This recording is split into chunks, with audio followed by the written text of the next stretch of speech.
Hey, what's up guys? This is Anthony from AnthonysCustoms, and for this review we are looking at the Mighty Morphin Power Rangers Dragonzord from the Legacy line of figures. So this figure is essentially the same as the original one.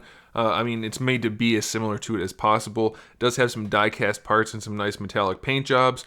It doesn't, if I remember correctly, the original one had lights and sounds. This does not have that, so that's a little disappointing. I was hoping it would have that, even though I didn't see that it was advertised specifically anywhere. I just wanted it to light up. I'm a big kid at heart. I can't help it. I wanted lights and sounds, damn it. Anyway, it looks really cool, and it does connect with the Megazord and what's the next Megazord, like the ninja like one, Ninja E. I don't know. Is that what it was? That's what it was, right? I don't know. Anyway, let's get this guy off the stand so we can take a closer look. Okay, so this guy, when he's bent over just a little bit, he's gonna stand. It's supposed to be 11 inches. We'll see. If you count the top of his little spike thing, you're looking at about 27 centimeters, which makes him, it's just shy of 11 inches. So if you lift this thing up and stand him up a little bit more, you're looking at about 11 inches. And it does look really nice. It is aesthetically very pleasing. It is very metallic. Everything's metallic on it except for the black, which is kind of glossy. So that, and I guess this green might not be metallic, but it looks nice. It's really, really good. I like it. I grew up with this toy, the original one, so I'm a very big fan of the Dragonzord, so I'm very happy to have it.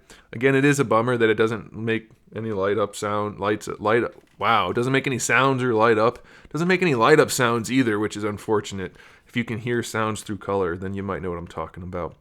It's very, very similar to the original one, though, except we do have interchangeable hands. I'm pretty sure that was not a factor for the original one. We have the kind of relaxed gripping hands, not really gripping, but relaxed hands. Then we have the straight hands with the open fingertips pointing forward. And we do get the stand/grip for the chest piece. The stand part doesn't work very well, though, because it's angled, so it has to either lean or something. So that's kind of weird. You can't really stand it up very well, so that's odd. But that's it for accessories. Nothing too elaborate there. As far as articulation on this guy, it is pretty much the same as the original. You can move this piece forward and back depending on what you're doing with him. For a regular Dragonzord, you probably want to have it somewhere like right about there, I'm thinking, if I remember correctly. Then the mouth does open and close a little bit, not a whole lot, much like the original. The arms, you can pop them out if you want to, which in the show he moved around like that. Not quite like this, but the arms did move out a little bit more than just leaving them snapped in. If I remember correctly, I could be remembering incorrectly. But you can snap them in, and then you only have the elbow hinge, and then the wrist hinge. And then the hands are on a ball peg to move them around a little bit, but you're not going to get the most posability out of it. But I think it looks best if you do pop these guys out just right like that. Just give them a little bit of extra girth around the torso. Never hurt anybody, so I like to do that. Come on. It's not really intended to be displayed that way, but it helps. I think it looks nice that way, since he doesn't have the most posability anyway. So I like to do that. We'll leave them closed, though. Then for the hips, they do have one notch going all the way forward, so you can do that if you want to. He's not the most balanced figure, so good luck with that. But his feet are die-cast, and they're very heavy, so you shouldn't have really too much trouble with it.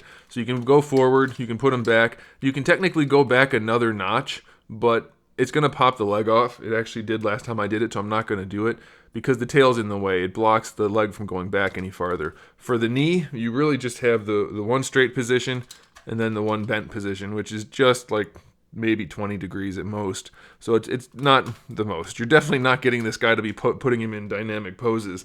For the ankles, they work for display purposes, but they are totally limp. They just have a little bit of an ankle rocker built into them. And they do have a hinge, which is cool, but not entirely useful for using him as he is. Most of this is just for him to combine with the other Zords. Wait a second. He combines with, let me think. It's on the box. Let me look at the box. It's been forever. I was thinking he combined with the other.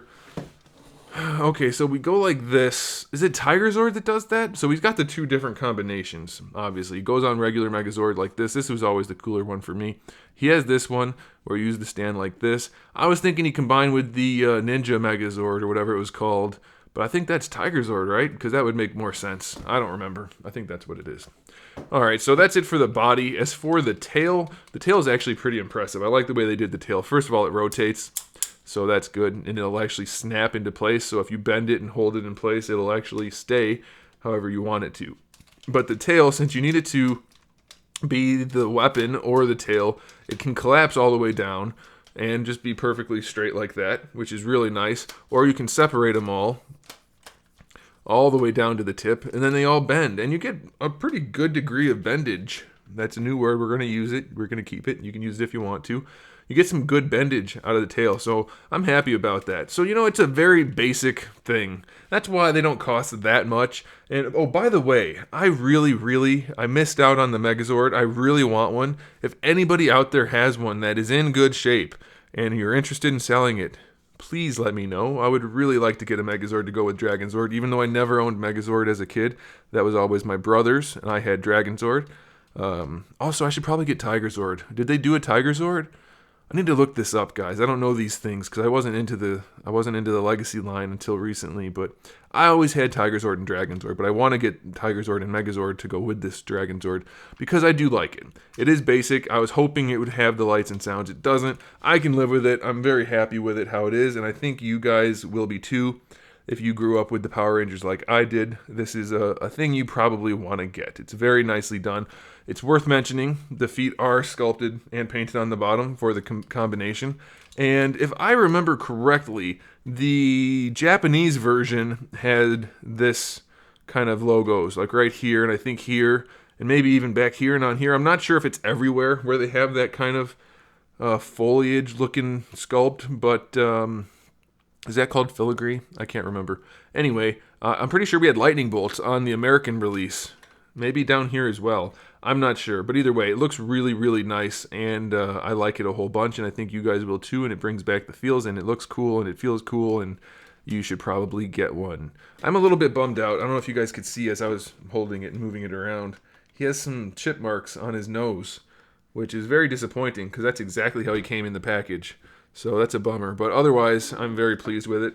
And I think you guys will be too. So there we go. Thanks for watching, guys. Make sure you subscribe to the channel. I have new videos up every single day. We talk about action figures, movies, TV shows, video games, all kinds of fun stuff. So make sure you come back for all of that. Give the video a thumbs up if you liked it. And in the meantime, keep collecting.